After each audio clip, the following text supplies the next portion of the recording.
budding bakers. It is a glorious morning. I've been doing my Joe Wicks this morning yet again. This is where I get all my energy from. Get onto Joe Wicks in the morning and do your jogging, you're jumping on the spot, your bunny hops. Lads, we are doing the most ridiculously easy fruit French galette this morning. I'm using puff pastry. There isn't an egg to be cracked. Possibly one egg actually for the egg glaze. Other than that, there's no flour involved. So you've got a sheet of puff pastry. I have put it in the fridge. I have unrolled it.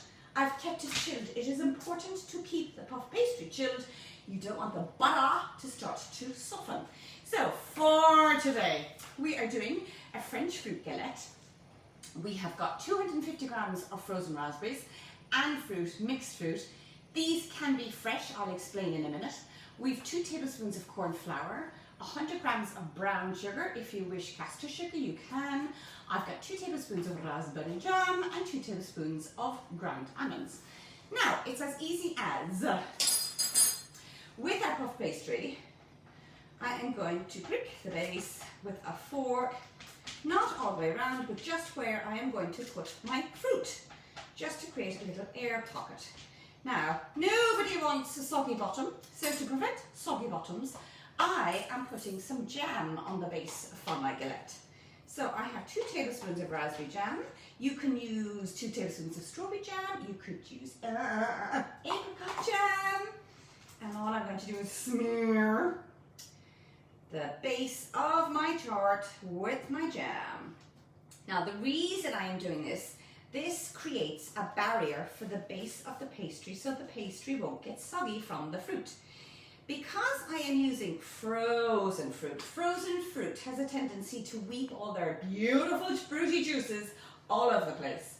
If you're doing fresh, you reduce the tablespoon of your corn flour to 1 tablespoon. This has 2 tablespoons because I'm using frozen berries. So the first thing I've done is I've just coated a circle of jam. I now have my bowl and I'm putting in my frozen fruit. 250 grams of frozen fruit. If you're going to use fresh fruit, you could use 300 grams, whatever you have. But just remember, when you're using it, you need to use corn flour because the corn flour will thicken up your mix as it's going into the pastry base. In goes our corn flour. Did I bring it out? Did I leave it out? I'm looking like a lemur. I'm looking, did I leave it out? I'll have a quick look and see if I've got my lemon juice. Because I do like to have a squeeze of lemon juice. So at the moment, I have literally coated my berries with just the corn flour. In goes my brown sugar. Now you can use caster sugar. I prefer to use the brown sugar because I love the caramelly, nutty taste. It also sets better, I think, in the oven. All again I am doing is giving it a mix. You can reduce this to 50 grams of brown sugar. It's just because there's a lot of raspberries in this and they're quite tart and I do want a nice balance of sweetness and sour. Now we have got our 2 tablespoons of ground almonds. Again, I am sprinkling this on top of my raspberry jam to create the barrier so our pastry will not end up with a soggy bottom. Nobody wants a soggy bottom. So in goes our 2 tablespoons of ground almonds. You do not need to put ground almonds. You could even do whizzed, blitzed breadcrumbs if you wish. Now, if we can wait for 2 minutes, I am going to find my lemon. 2 minutes. And I'm just looking for the lemon that I sliced for my gin and tonic yesterday. Not that I'm condoning drinking gin and tonic. Got my lemon, so I just want a little squeeze of lemon. You could even put in a grind, preferably not a pip. Don't want a pip. So we have got our fruit mixture. Now this is where the fun begins, because all you do, use your hand to guide the fruit mixture within that circle frame and keep it mounded like a mountain, along with the sugar, and then you have control yourself to just give it a bit of a wiggle, because this is just, it's such a fabulous, did you hear me? I sound so much, such a fabulous recipe for kids. Because all I'm doing next, with my pastry brush, I have got an egg, and I am going to completely paint within the circumference of my pastry, little galette, because I'm going to fold it in on top of the mountain of fruit.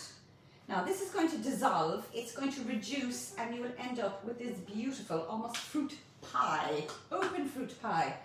Now, all I'm doing is I'm bringing the pastry in on itself and folding.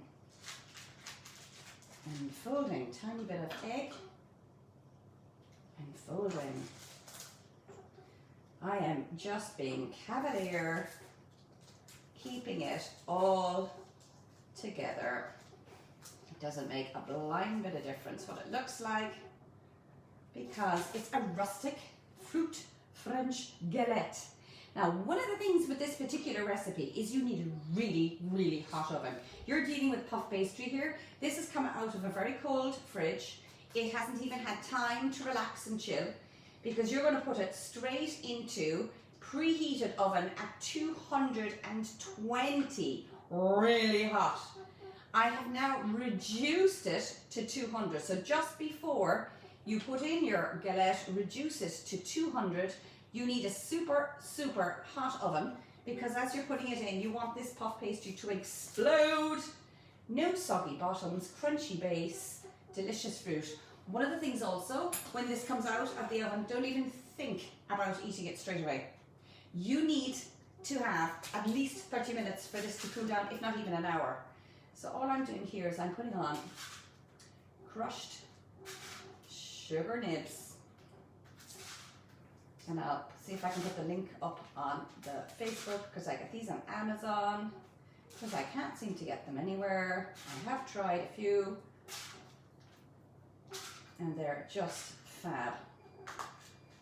So we have got a French fruit galette, completely full of the most delicious fruity flavors. You have a base of raspberry jam for this fruit galette. You can put a base of apricots. You can swap the fruit to your cooking apples, chopped apples, mixed fruit, variety of fruit, soft fruit.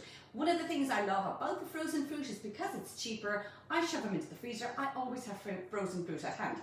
So again, this goes into a preheated oven, 220 first, and then you reduce it to 200. You're going to zap it into that oven for about 25 minutes to 30 minutes, 30 minutes, 30 minutes, 30 minutes. Keep an eye on it, because at 25 minutes it should have this beautiful golden glow. Lads, it's going into the oven, 25 minutes. I shall see you tomorrow at 10 a.m. for another